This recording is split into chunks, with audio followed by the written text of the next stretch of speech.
Hello friend.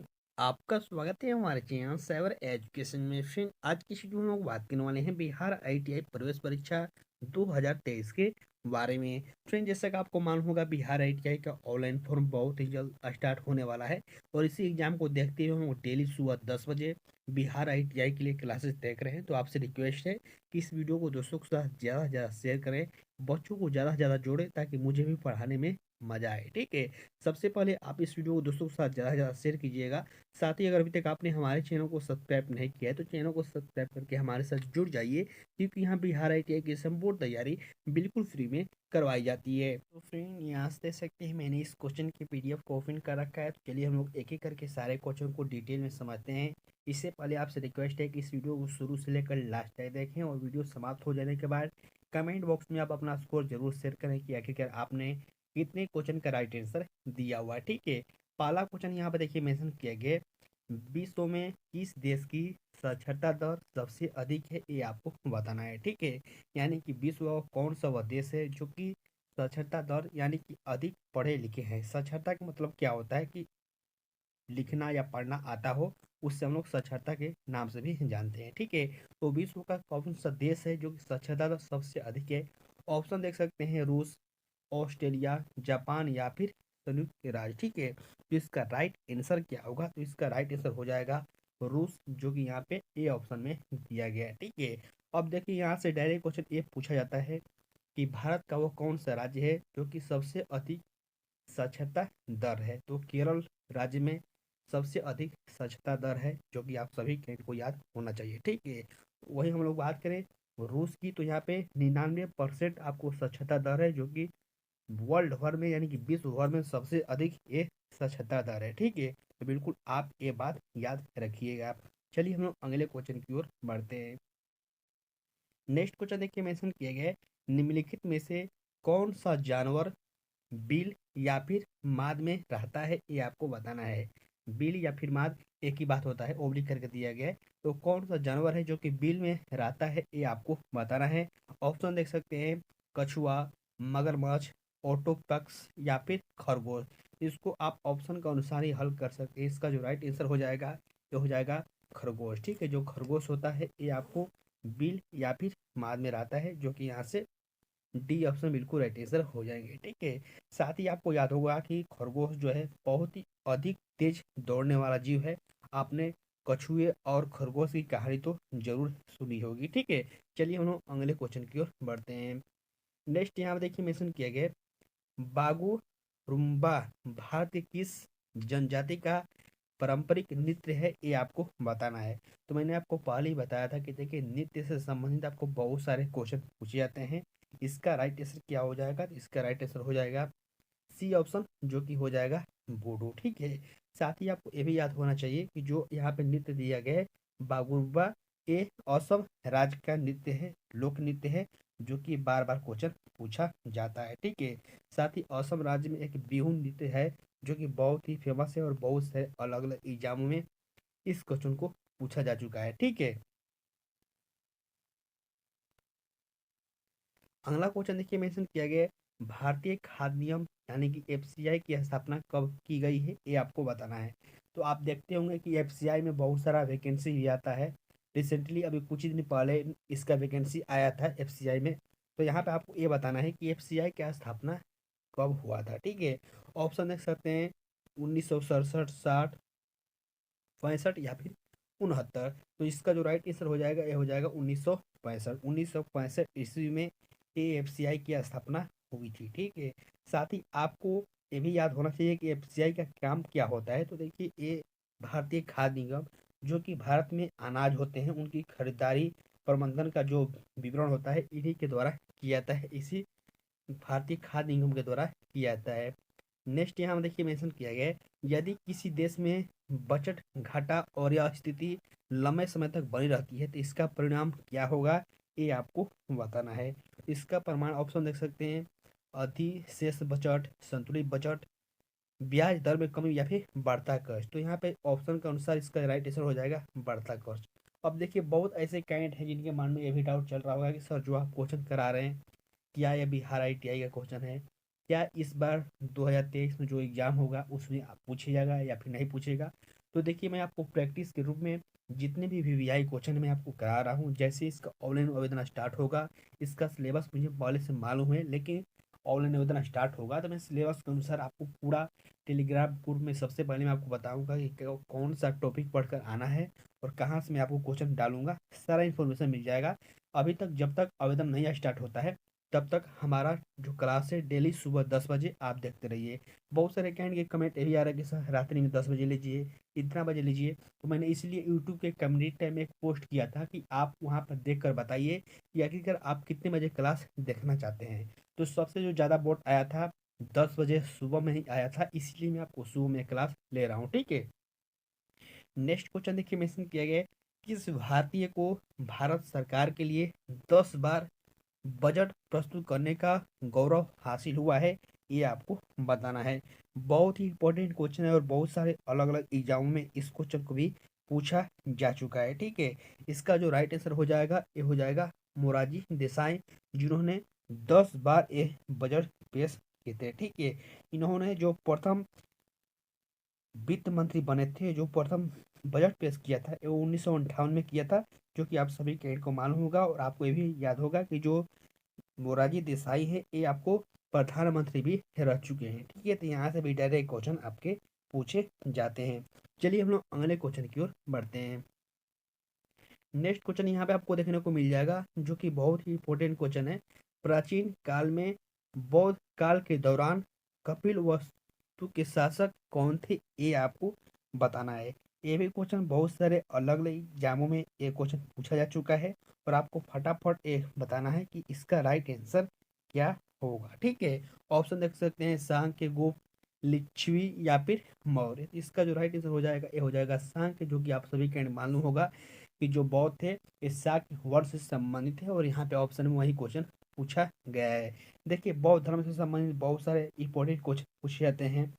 तो आपको याद होना चाहिए कि गौतम बुद्ध का बचपन का नाम क्या था, सिद्धार्थ था, इनका जन्म कब हुआ था, कहाँ हुआ था, ये सारे डिटेल आपको मालूम होना चाहिए। लूसेंट में या फिर किसी भी बुक के माध्यम से आप पढ़ सकते हैं, यहाँ से डायरेक्ट क्वेश्चन पूछे जाते हैं, ठीक है। अगला क्वेश्चन देखिए, मेंशन किया गया है, पैरा ओलंपिक स्वर्ण पदक जीतने वाले पहले भारतीय कौन थे, ये आपको बताना है। देखिए, अभी रिसेंटली जो 20 और 21 में ओलंपिक हुए हैं वहां से डायरेक्ट क्वेश्चन पूछे जाते हैं, लेकिन जो पहले वाले होते हैं कि कौन सा प्रथम खिलाड़ी है जो कि जीता है, ये क्वेश्चन हमेशा इम्पोर्टेंट होते हैं, ठीक है।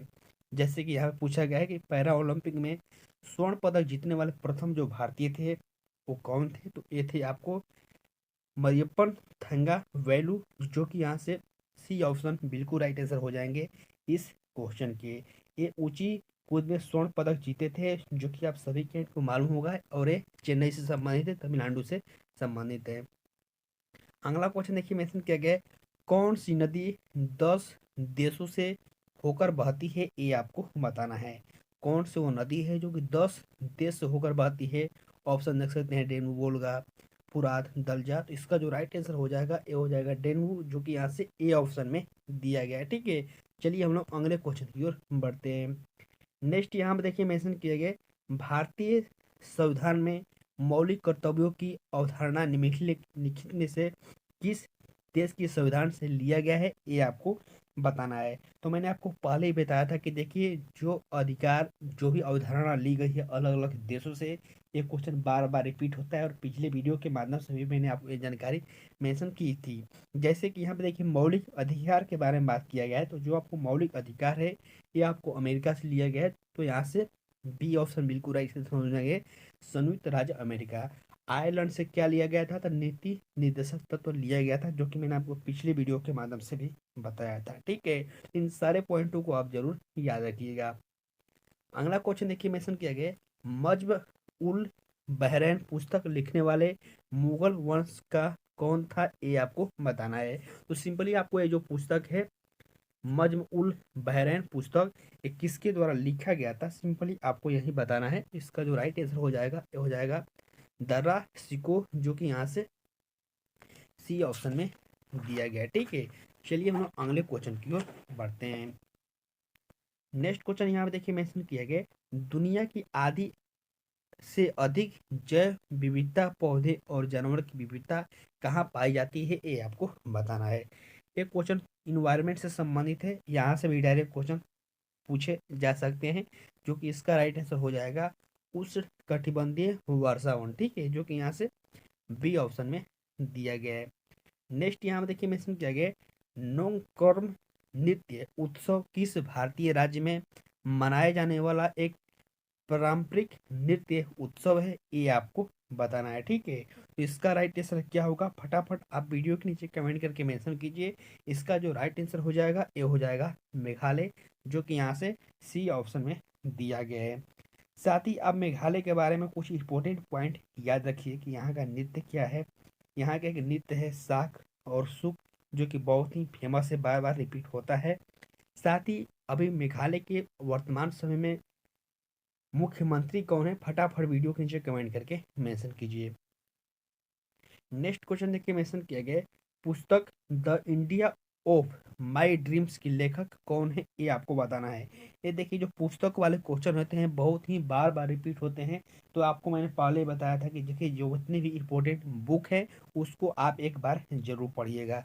जैसे कि यहाँ पूछा गया है कि पुस्तक the India of my dream पुस्तक का लेखक कौन है, तो इसके जो लेखक है वो है आपको महात्मा गांधी, जो कि यहाँ से डी ऑप्शन बिल्कुल राइट आंसर हो जाएंगे इस क्वेश्चन के। महात्मा गांधी के द्वारा बहुत सारा पुस्तक लिखा गया है, जैसे कि यंग इंडिया हो गया, हरिजन हो गया, हिंदू स्वराज्य हो गया, माई एक्सपेरिमेंट विथ ट्रूथ हो गया। ऐसे करके महात्मा गांधी के द्वारा बहुत सारा इंपॉर्टेंट बुक लिखा गया है, तो आप इसको जरूर देखिएगा। अगला क्वेश्चन देखिए मेंशन किया गया है, लॉर्ड कर्जन की निगरानी में बंगाल का विभाजन किस वर्ष हुआ था, ये आपको बताना है। देखिए सिंपल सा क्वेश्चन है कि बंगाल विभाजन कब हुआ था, सिंपल इसमें ऐड ये कर दिया गया कि लॉर्ड कर्जन की निगरानी में कब हुआ था, तो वहीं इसका राइट आंसर होगा 1905। और ये बिहार ITI के एग्जाम में पिछले वर्ष 21 या 22 में पूछा गया था, ठीक है, तो इसका राइट आंसर हो जाएगा बी ऑप्शन। अगला क्वेश्चन देखिए मेंशन किया गया है, बर्फ से ढकी चोटियों वाली एकमात्र पर्वत श्रृंखला कौन सी है, ये आपको बताना है। तो बर्फ से ढकी चोटियों वाली एकमात्र जो श्रृंखला है वो है हिमालय, जो कि भारत के उत्तर में पड़ता है, जो कि यहाँ से ए ऑप्शन बिल्कुल राइट आंसर हो जाएंगे, ठीक है। नेक्स्ट हम लोग देखते हैं, महिलाओं विजेताओं को दिए जाने वाला फर्स्ट लेडी अवार्ड किस मंत्रालय की एक पहल है, ये आपको बताना है, ठीक है। तो देखिए महिलाओं के लिए जो आपको दिया जाता है फर्स्ट लेडीज अवार्ड, ये आपको महिला और बाल विकास मंत्रालय के द्वारा दिया जाता है, तो यहाँ से इसका डी ऑप्शन बिल्कुल राइट आंसर हो जाएंगे, ठीक है। चलिए हम लोग अगले क्वेश्चन की ओर बढ़ते हैं, हमारे अतड़ी में पाए जाने वाला बैक्टीरिया कौन सा है जो हमें खाने पचाने में मदद करता है, इसे आप अपने लाइफ से रिलेट करके भी याद रख सकते हैं, जो कि आपको बताना है कि हमारे अतड़ी में कौन सा वो बैक्टीरिया होता है जो कि हमें खाना पचाने में मदद करता है। इसका जो राइट आंसर हो जाएगा ये हो जाएगा ए ऑप्शन, जो कि दिया गया है लैक्टोबैसिलस एसिडोफिल्स। और यहाँ पे नंबर नाम है, इसको आप देख लीजिएगा, ठीक है। यहाँ से ए ऑप्शन बिल्कुल राइट आंसर हो जाएंगे। अगला क्वेश्चन देखिए मेंशन किया गया है, औद्योगिक संसाधनों में भार उठाने के लिए जिस हाइड्रोलिक जैक का उपयोग किया जाता है वह कौन सा भौतिक नियम के आधार पर काम करता है, ये आपको बताना है। तो इसका जो राइट आंसर होगा ये क्या होगा, इसका जो राइट आंसर आप फटाफट वीडियो के नीचे कमेंट करिए। और ये देखिए जो क्वेश्चन है ये आपको फिजिक्स का क्वेश्चन है, बार बार ये रिपीट होता रहता है, और इसका जो राइट आंसर हो जाएगा ये हो जाएगा पास्कल का नियम, जो कि यहाँ पे डी ऑप्शन में दिया गया है, ठीक है। चलिए हम लोग अगले क्वेश्चन की ओर बढ़ते हैं। नेक्स्ट और लास्ट क्वेश्चन यहाँ पे देखिए मेंशन किया गया है, भारत में वैष्णववाद की बुद्धि का परिणाम हेलिओडोरस स्तंभ किस भारतीय शहर में स्थित है, ये आपको बताना है। ऑप्शन देख सकते हैं लखनऊ, उज्जैन, कानपुर या फिर विदेशा। तो इसका जो राइट आंसर हो जाएगा ये हो जाएगा विदेशा, जो कि यहाँ से डी ऑप्शन में दिया गया है, ठीक है। तो फ्रेंड आज की इस वीडियो के माध्यम से मैंने बिहार ITI के लिए जितने भी इंपॉर्टेंट क्वेश्चन बन सकते हैं मैंने सारे क्वेश्चन कराए हैं। तो सबसे पहले आप वीडियो के नीचे कमेंट करके आप अपना स्कोर शेयर कीजिए कि आखिर आपने कितने क्वेश्चन का राइट आंसर दिया हुआ है। साथ ही किसी क्वेश्चन में आपको कोई भी डाउट हो तो वीडियो के नीचे कमेंट करके पूछ सकते हैं, ठीक है। तब तक के लिए बाय फ्रेंड, जय हिंद।